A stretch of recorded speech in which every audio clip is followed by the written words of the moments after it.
नमस्कार, मैं हूं विमल मोहन। सिटी एक्सप्रेस में आपका स्वागत है। सबसे पहले मुकेश अंबानी के घर के बाहर संदिग्ध स्कॉर्पियो और विस्फोटक की जांच के लिए जिस अधिकारी पर जिम्मेदारी सौंपी गई थी, उसी पर साजिश को अंजाम देने का आरोप लगा है। केंद्रीय जांच एजेंसी एनआईए ने उसे गिरफ्तार कर कोर्ट में पेश किया और कोर्ट ने उसे 25 मार्च तक एनआईए की हिरासत में भेज दिया। एपीआई सचिन वजह, जो कल तक मुंबई पुलिस के सिंघम बने हुए थे, आज सलाखों के पीछे पहुंच चुके हैं और केंद्रीय जांच एजेंसी एनआईए उनका कस्टोडियल इंटरोगेशन कर रही है। आरोप देश के सबसे बड़े उद्योगपति मुकेश अंबानी के घर के पास जिलेटिन से भरी संदिग्ध कार पार्क कर आतंकी साजिश दिखाने का है। खास बात है कि 25 फरवरी को जब संदिग्ध स्कॉर्पियो कार मिली थी तो उसकी जांच का जिम्मा सचिन वजह को ही दिया गया था, लेकिन मुंबई क्राइम ब्रांच के सीआईयू के मुखिया सचिन वजह तब शक के दायरे में आ गए जब यह पता चला कि संदिग्ध स्कॉर्पियो कार का मालिक मनसुख हिरेन उनका परिचित है और दोनों में महीने पहले फोन पर बात भी हुई थी। 5 मार्च को विधानसभा में देवेंद्र फडणवीस ने सचिन वजह और मनसुख के संबंधों का मुद्दा उठाते हुए मनसुख को सुरक्षा देने की मांग की, लेकिन तब तक उसकी मौत हो चुकी थी। मनसुख की मौत के लिए भी सचिन वजह ही शक के दायरे में है। हैरानी इस बात की भी है कि संदिग्ध स्कॉर्पियो के पीछे चलने वाली इनोवा कार भी उसी सीआईयू की निकली जिसके मुखिया सचिन वजह थे। शनिवार रात सचिन वजह को गिरफ्तार करने के कुछ घंटे बाद ही एनआईए ने उस इनोवा कार को बरामद कर लिया। एनआईए दफ्तर में खड़ी की गई ये वही इनोवा कार है जो मुकेश अंबानी के घर के पास स्कॉर्पियो कार के साथ दिखी थी। शक है कि स्कॉर्पियो कार का ड्राइवर इसी में बैठकर वापस गया। पता चला है कि 25 फरवरी को आतंकी साजिश को दिखाने के लिए इसका इस्तेमाल करने के बाद इसे मोटर ट्रांसपोर्ट डिपार्टमेंट में मरम्मत के लिए भेज दिया गया था। अब मामले में एपीआई सचिन वजह की गिरफ्तारी के बाद उनके साथ काम करने वाले पुलिसकर्मी भी शक के दायरे में हैं और एनआईए उनसे भी लगातार पूछताछ कर रही है। ऐसा मानता हूँ अभी तो बहुत कम चीजें बाहर आई है और ये तो अभी एक ही एंगल इसका बाहर आया है, मनसुख हिरेन जी की हत्या। ये जो एंगल है ये तो उससे भी बहुत ज्यादा मैं ऐसा मानता हूँ कि गंभीर है, जो भी बाहर आना बाकी है और जो बाहर आएगा तब ध्यान में आएगा कि इसमें कौन कौन लोग लिप्त है, इसके पीछे की मंशा क्या है। तो रातों रात पीआई को हटाकर जो 16 साल से सस्पेंडेड है ऐसे एपीआई को उसका प्रमुख बनाया गया और सारे जितने उसके बाद प्रमुख केसेस है वो भी केसेस उनको दी गई। ये बहुत ही गलत बात है और इसमें से हमारे सरकार की, हमारे पुलिस की इमेज भी खराब होती है और इसमें सत्य अभी आधा ही बाहर आया है। हम अपेक्षा करते हैं कि पूरा सत्य जल्दी बाहर आएगा। एपीआई सचिन वजह की गिरफ्तारी के बाद ये तो साफ हो गया है कि मुकेश अंबानी के घर के पास से मिली स्कॉर्पियो कार और विस्फोटक किसी आतंकी साजिश का हिस्सा न होकर पुलिसिया साजिश का हिस्सा थे। लेकिन सवाल है क्यों? अभी एनआईए के पास भी इसका जवाब नहीं है। मुंबई से कैमरामैन संजय मंडल के साथ सुनील सिंह, एनडीटीवी इंडिया। इधर तिहाड़ जेल में बंद इंडियन मुजाहिदीन के कथित आतंकी तहसीन अख्तर उर्फ मोनू से दिल्ली पुलिस की स्पेशल सेल ने 6 घंटे तक पूछताछ की और पूछताछ के बाद स्पेशल सेल ने ये रिपोर्ट पुलिस कमिश्नर को सौंप दी। दरअसल तिहाड़ जेल में छापे के दौरान तहसीन अख्तर के बैरक से मोबाइल फोन मिला था। इसी मोबाइल से टेलीग्राम चैट एक्टिवेट कर मुकेश अंबानी को धमकी भरा मैसेज भेजा गया था। पश्चिम बंगाल विधानसभा चुनाव को लेकर बीजेपी की दूसरी लिस्ट जारी हो गई है। बीजेपी की इस लिस्ट में 63 उम्मीदवारों के नाम हैं, जिनमें कई सांसद भी शामिल हैं। केंद्रीय मंत्री बाबुल सुप्रियो टॉलीगंज से विधानसभा का चुनाव लड़ेंगे। बीजेपी सांसद लॉकेट चटर्जी चुनचुरा से विधानसभा चुनाव लड़ेंगी। टीएमसी से बीजेपी में आए राजीव बनर्जी डोमजूर से चुनाव लड़ेंगे। बीजेपी से राज्यसभा सांसद स्वप्न दासगुप्ता भी तारकेश्वर से चुनाव लड़ेंगे। कोलकाता की सड़कों पर व्हीलचेयर पर ममता बनर्जी।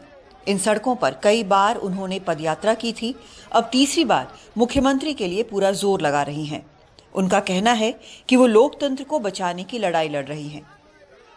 আমি বলি আমার যন্ত্রণা আছে, কিন্তু শারীরিক যন্ত্রণা থেকে কি জানেন, হৃদয়ের যন্ত্রণা অনেক বড়, গণতন্ত্রের যন্ত্রণা অনেক বড়। সারা শরীরেই আমার কালো কালো চিহ্ন ভর্তি। আমি হুইল চেয়ারে ভাঙা পায়ে আমি সারা বাংলা ঘুরে বেড়াবো আর খেলা হবে। ममता बनर्जी ने जिस दिन सड़कों पर व्हीलचेयर से प्रचार किया, उसी दिन चुनाव आयोग ने कहा है कि उन पर कोई हमला नहीं हुआ, बल्कि वो एक हादसा था। इस मामले में 3 अधिकारियों को हटाया गया है। लेकिन बंगाल की सड़कों पर चुनाव आयोग के बयान पर लोग भरोसा नहीं कर रहे। दीदी छाड़ा क्यों नहीं? दीदी जीतबे। इलेक्शन कमीशन ईसी और सुप्रीम कोर्ट सब बीजेपी के अंगूठे के नीचे हैं। चुनाव आयोग के हमले की बात खारिज करने के बाद बीजेपी दोबारा ममता बनर्जी पर हमलावर हो गई है। बीजेपी का कहना है कि ममता बनर्जी विक्टिम कार्ड खेलना चाहती हैं।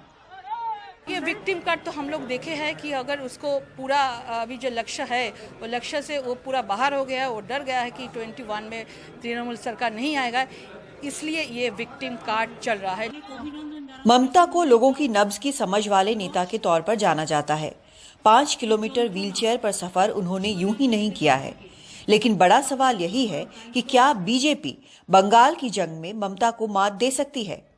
कोलकाता से मोनिदीपा बनर्जी की रिपोर्ट, एनडीटीवी इंडिया। दिल्ली के 12 कॉलेजों में टीचिंग और नॉन टीचिंग स्टाफ को वेतन न मिलने के मामले में दिल्ली के मुख्यमंत्री अरविंद केजरीवाल ने उप मुख्यमंत्री मनीष सिसोदिया के साथ उच्च शिक्षा विभाग के अधिकारियों की बैठक बुलाई है। ये बैठक सुबह 11 बजे होगी। दिल्ली यूनिवर्सिटी के 12 कॉलेजों की फंडिंग दिल्ली सरकार करती है। पिछले काफी समय से इन कॉलेजों के टीचिंग और नॉन टीचिंग स्टाफ की तरफ से शिकायत आ रही है कि उनको वेतन नहीं मिल रहा है। कॉलेजों का कहना है कि दिल्ली सरकार पर्याप्त फंड नहीं दे रही है, जबकि दिल्ली सरकार लगातार कह रही है कि हम अपनी तरफ से सारा फंड जारी कर रहे हैं। उप मुख्यमंत्री और शिक्षा मंत्री मनीष सिसोदिया ने नवंबर महीने में आरोप लगाया था कि जांच में पाया गया है कि 5 कॉलेजों में अनियमितता पाई गई है। कोरोना के लगातार बढ़ते मामलों ने केंद्र और कई राज्यों की फिक्र बढ़ा दी है। एक दिन में कोरोना के 25,000 से ज्यादा मामले सामने आने पर केंद्रीय स्वास्थ्य मंत्री कई राज्यों से बात कर हालात की जानकारी ले रहे हैं। सबसे ज्यादा मामले महाराष्ट्र, केरल और पंजाब से सामने आ रहे हैं। देखते हैं हमारी सहयोगी सुकीर्ति द्विवेदी की ये रिपोर्ट। भारत में कोरोना के मामले लगातार बढ़ रहे हैं। बीते 24 घंटे में कोरोना के 25,320 नए मामले सामने आ गए हैं, यानी 3 महीने के दौरान एक दिन में सबसे ज्यादा मामले। सबसे बड़ी चिंता महाराष्ट्र, केरल और पंजाब को लेकर है, जहां देश भर के 77% एक्टिव केस हैं। महाराष्ट्र का सबसे ज्यादा प्रभावित इला है पुणे, जहां फिलहाल 24,000 से ज्यादा एक्टिव मामले हैं। केरल के एर्नाकुलम में 4,000 एक्टिव केस हैं। पंजाब के जालंधर में 1400 एक्टिव मामले हैं। महाराष्ट्र के मुख्यमंत्री उद्धव ठाकरे ने होटलों और रेस्टोरेंट्स के लिए कोरोना के नियमों का सख्ती से पालन करने का आदेश दिया है। उन्हें चेतावनी दी गई है कि वो ऐसा कुछ न करें कि सरकार को लॉकडाउन जैसे सख्त कदम उठाने पड़े। ये कोरोना वायरस की नई लहर हो सकती है। कोरोना के मामले बढ़ने का एक और कारण भीड़ भी हो सकती है। साथ ही सावधानी ना बरतना भी इसकी एक वजह हो सकती है। पंजाब ने राज्य के सभी स्कूलों को बंद कर दिया है और 8 जिलों में रात का कर्फ्यू लागू कर दिया है। बावजूद इसके बाजारों में बिना डर के भीड़ इस तरह से उमड़ रही है।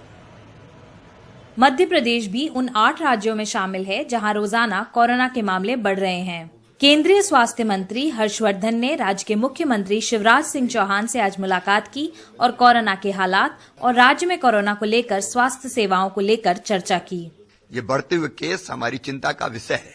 मैं पैनिक नहीं करना चाहता, लेकिन मैं आगाह करना चाहता हूँ, सावधान करना चाहता हूँ और आग्रह करता हूँ, निवेदन करता हूँ जनता जनार्दन से कि सावधानी में सुरक्षा, ये मास्क मत हटाइए। मैं नहीं चाहता कि अब लॉकडाउन फिर से लगाने की स्थिति पैदा हो। केंद्रीय स्वास्थ्य सचिव लगातार कई मीटिंग्स भी कर रहे हैं उन राज्यों के प्रमुख सचिवों के साथ जहां पर कोविड के केसेस में बढ़ोतरी देखी जा रही है।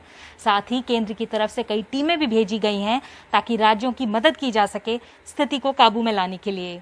नई दिल्ली से सुकीर्ति द्विवेदी, एनडीटीवी इंडिया के लिए। मध्य प्रदेश के सरहदी जिलों में महाराष्ट्र से आने वाले लोगों के लिए 7 दिनों तक क्वारंटीन में जाने का आदेश प्रशासन ने जारी किया है। इसके लिए मध्य प्रदेश के सरहदी जिलों में अलर्ट भी जारी किया गया है। कोरोना के बढ़ते मामलों को देखते हुए सरकार ने यह कदम उठाया है और प्रशासन कोरोना को लेकर सख्ती भी बरत रहा है। पूर्वी दिल्ली में शुक्रवार से पानी की सप्लाई बंद रही। लाखों लोग परेशान रहे और पानी खरीद कर अपना काम चलाते रहे। कई लोग प्राइवेट टैंकर के सहारे कामकाज करते रहे तो कुछ जगहों पर सरकारी टैंकर भी पहुंचा। इस बीच दिल्ली जल बोर्ड ने प्रेस विज्ञप्ति जारी कर दावा किया कि पानी की सप्लाई ठीक कर ली गई है और सुबह तक पूर्वी और पूर्वोत्तर दिल्ली में पानी की सप्लाई सामान्य हो जाएगी। दिल्ली जल बोर्ड के मुताबिक इंटरकनेक्शन का काम चल रहा है, जिससे उम्मीद से ज्यादा वक्त लग गया। तीनों कृषि कानूनों को लेकर केंद्र की मोदी सरकार भले ही विपक्षी पार्टियों के निशाने पर हो, लेकिन मेघालय के राज्यपाल सत्यपाल मलिक भी किसानों की समस्याओं से परेशान दिखे और सरकार को नसीहत भी दी। अपने गृह जनपद बागपत पहुंचे राज्यपाल सत्यपाल मलिक की जुमा पर किसानों का दर्द छलक आया। उन्होंने सीधे कहा कि बिना जाने ही किसानों का सत्यानाश हो रहा है। इस देश में किसान बुरे हाल में हैं। देश का किसान और जवान जब तक डिससेटिस्फाइड होगा तब तक देश सरवाइव नहीं करेगा। उन्होंने एमएसपी को कानूनी मान्यता देने की वकालत भी की। उन्होंने कहा कि मैं चाहता हूं कि यह मसला हल हो जाए और जहां तक जरूरत पड़ेगी वहां तक जाऊंगा। राज्यपाल सत्यपाल मलिक बागपत के अमीनगर सराय कस्बे में एक अभिनंदन समारोह में पहुंचे थे। किसानों का तो जो सत्यानाश है उनके बिना जाने हो रहा है। वो जब बोने के लिए चलते हैं एक दाम होता है, जब काटने चलते हैं तो वही 300 रुपए कम हो जाता है। ये बहुत शोर भी मचाया गया कि हमने दूसरी जगह कहीं भी जाके बेच सकते हुए, तो 15 साल पहले का कानून है। लेकिन उसके बावजूद भी मथुरा का किसान जब गेहूं लेके पलवल आता है तो उस पर लाठीचार्ज हो जाता है। सोनीपत का जब नरेला आता है तो लाठीचार्ज हो जाता है। तो ये सब कहने की बातें, कोई कानून उनके पक्ष में लागू नहीं है आज की तारीख में। तो इसको सेटल करना चाहिए।